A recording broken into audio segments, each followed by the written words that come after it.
Hi, my name is Salvador, and today we are talking about the subject of Calvinism. And Calvinism, I say it with wide eyes because it is a contentious issue.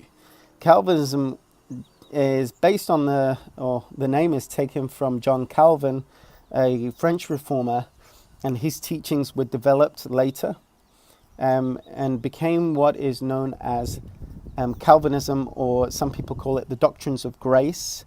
And it's defined by an acronym called TULIP. Calvinism is quite a contentious issue because it centers on important issues of what is my salvation based on? Do I have anything to do with my salvation? What about the sovereignty of God? What about human responsibility? What about God's ability to bring about that which He purposed? And so there's quite a few issues that are important. When someone is a Calvinist, anything that would deviate from a Calvinist viewpoint would be seen as detracting from God's sovereignty, from from a God-centered gospel that is 100% centered on Him. They would see it as almost like turning towards a works-based salvation, which would then, if it got to its end, would be a denial of the gospel. But on the other side, people who hit against Calvinism would see that Calvinism would logically make God the author of sin, even though Calvinists would deny this. They would see that Calvinism teaches a God that doesn't want everybody to be saved, that He, in a sense, has made people with a choice that they would not be saved, and the reason they're not saved is because God doesn't want them to be saved and doesn't give them and withholds from them the grace that they need to be saved. And therefore, they would say that that denies the basic tenet that God is love, even though a Calvinist would argue, no, it doesn't. It actually magnifies the glory of God. So these issues are contentious. Another reason why they're contentious is because Calvinism is not a doctrine. It's not it's not a particular teaching. If it was, it'd be very easy for a Calvinist to ditch it. It is not a single teaching. It is a whole grid of understanding through which we read Scripture. So I used to be a Calvinist until I was about 21, 22. And it was quite painful for me when I left, or when I was challenged about my Calvinism, and I started to see Scripture was not saying what I thought it was saying.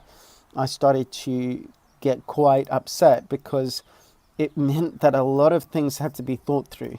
So it's quite a process. And I'm sure the same would be for someone who started to think that Calvinism was true and had to rethink their whole way of looking at it. Either way, it becomes painful.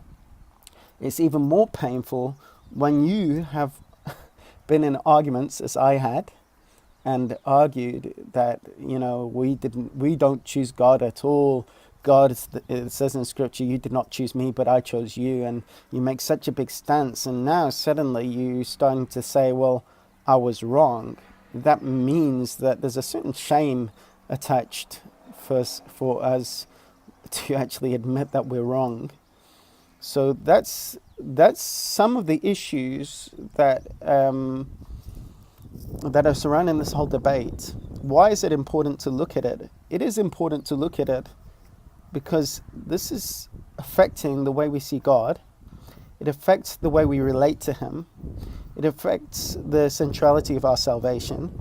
It affects and the way we view the lost. And so, as contentious as it has been, it is worth investigating these things. The problem is many times that this has been talked about, it can get pejorative in the sense of I start to denigrate people instead of the ideas that those people have.